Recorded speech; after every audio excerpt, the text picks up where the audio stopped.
منظر ایک بلندی پر اور ہم بنا سکتے، منظر ایک بلندی پر اور ہم بنا سکتے،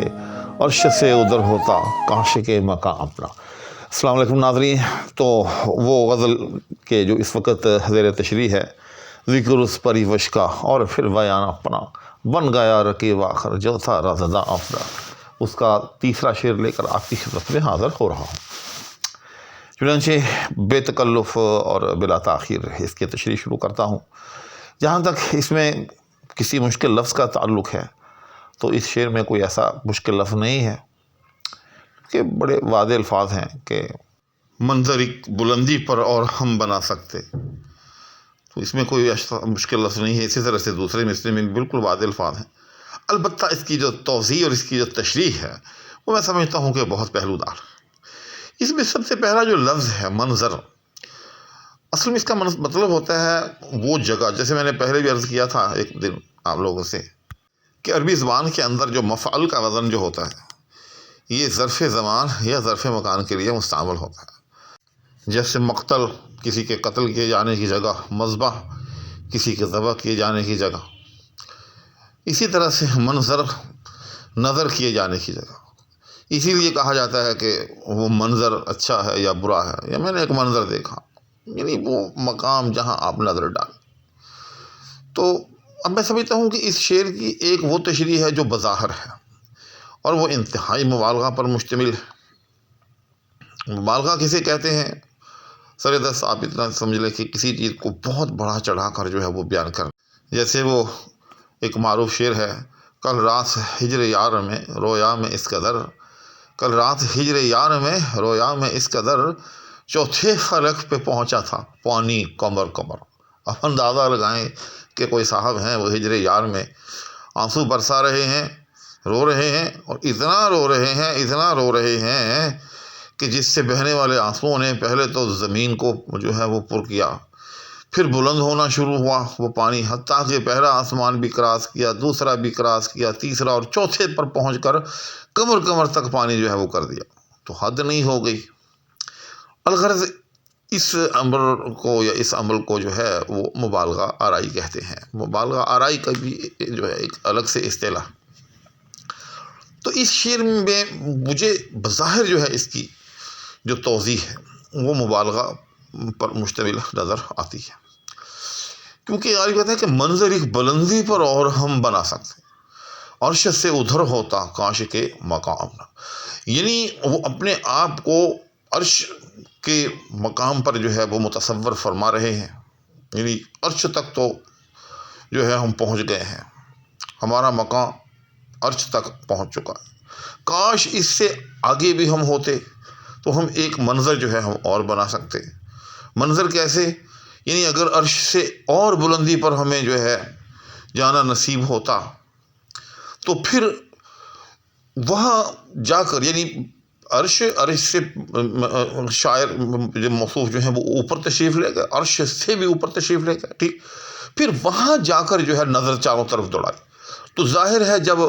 وہاں جا کر چاروں طرف نظر کو گھمائیں دوڑائیں گے تو اور منظر جو ہے وہ سامنے بن جائیں گے، اور مناظر نظر آئیں گے۔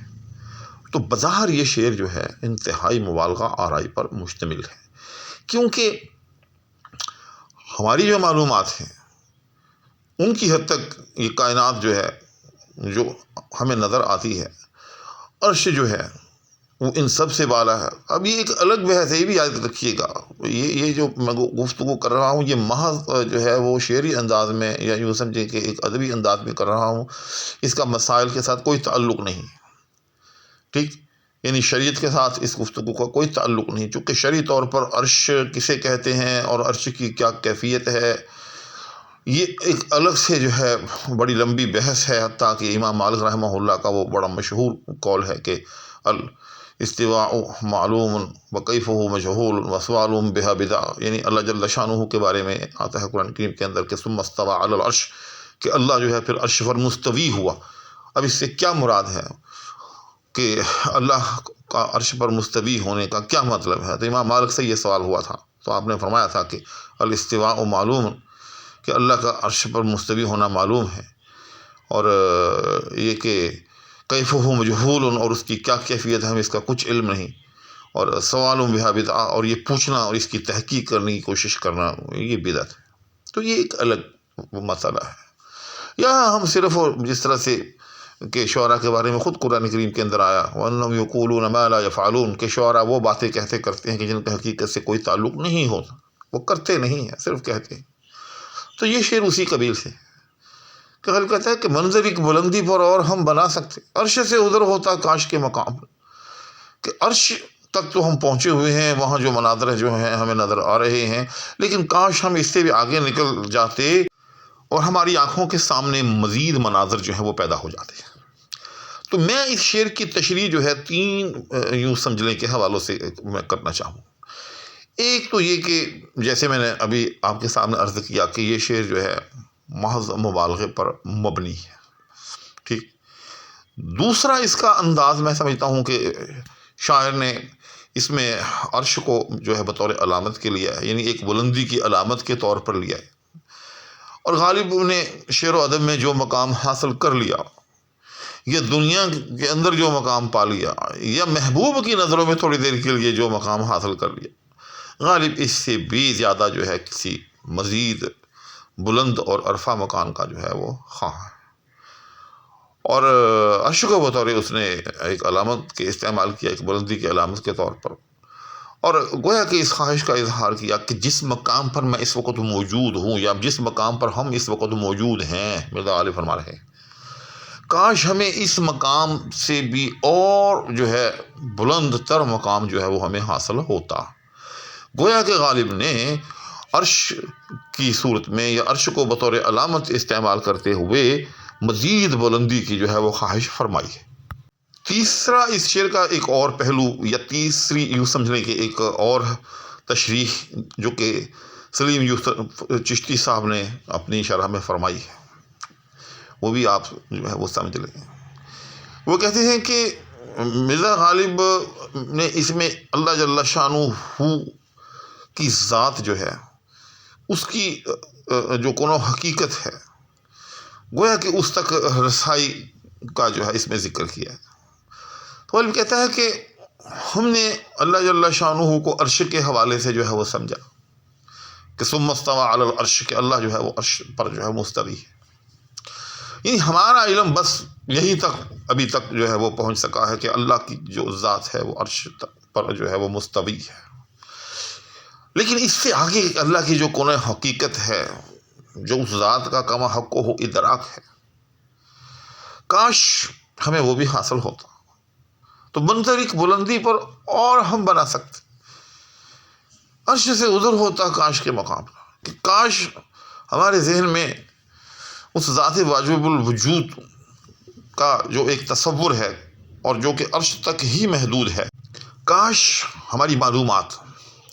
اس ذات واجب الوجود کے حوالے سے مزید ہوتی، ہمیں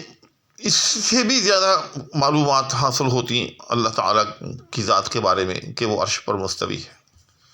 اس کی کون حقیقت کے حوالے سے ہمارے علم میں اور اضافہ فرما دیا جاتا، کہ اگر ہمیں اللہ کے بارے میں ہمیں اس سے بھی زیادہ معلوم ہوتا، یعنی اتنا تو ہمیں معلوم ہے کہ وہ عرش پر مستوی ہے، لیکن ہمیں اگر اس سے زیادہ معلوم ہوتا اللہ جل شانہ کے بارے میں، اس کی ذات کے بارے میں، تو پھر کیا ہوتا، منظر ایک بلندی پر اور ہم بنا سکتے، تو پھر ہماری نظر کا جو دائرہ ہے وہ اور پھیل جاتا، ہماری وسعت نظر کا جو میدان ہے اس میں اور جو ہے وہ فراخی اور وسعت جو ہے وہ در آتی، ہماری معلومات کا دائرہ اور وسیع سے وسیع تر ہو جاتا۔ گویا کہ غالب نے اس شعر کے اندر اس واجب الوجود ہستی کے حوالے سے اپنی کم فہمی بلکہ بے فہمی کا ایک طرح سے تذکرہ کیا ہے کہ ہمیں اس ذات کا کچھ عرفان جو ہے وہ اور وجدان جو ہے وہ نہیں ہے، وہ ذات بہت بڑی ذات ہے، وہ ذات اتنی بڑی ذات ہے کہ ہمیں اس ذات کا ادراک کما حق ہو تو کیا گویا کہ مطلق بھی نہیں، بس ہماری معلومات صرف اس حد تک ہیں کہ وہ ذات جو ہے وہ عرش پر مستوی ہے، لیکن ساتھ میں اس خواہش کا اظہار کیا کہ کاش اس ذات کی کون حقیقت کے حوالے سے ہماری معلومات میں کچھ اضافہ ہوتا۔ الغرض اس شعر کی میں بندہ ناچیز کے فہم میں 3 طرح سے تشریح یا تفہیم ممکن ہے، اور چونکہ یہ شعر خاصا میں سمجھتا ہوں تہدار شعر ہے، میں اپنے ناظرین کو بطور خاص یہ درخواست کروں گا کہ اگر کسی صاحب کے ذہن میں اس شعر کے حوالے سے کوئی مزید پہلو ہو، کوئی مزید انکشاف، تشریح، تفہیم ہو، تو وہ پلیز کمنٹس میں جو ہے وہ شیئر کرے،